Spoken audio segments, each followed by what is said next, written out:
حضرت انس بن مالک رضی اللہ تعالیٰ عنہ سے روایت ہے، رسول اللہ صلی اللہ علیہ وسلم نے فرمایا، یہ ابن آدم ہے اور یہ اس کی اجل ہے، گدی کے قریب، پھر آگے کو ہاتھ بڑھا کر فرمایا اور وہاں تک اس کی امیدیں ہیں۔ سننے ابن ماجہ حدیث نمبر 4232۔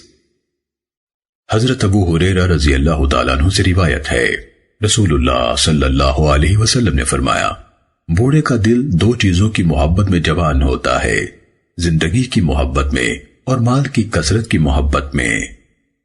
سننے ابن ماجہ حدیث نمبر 4233۔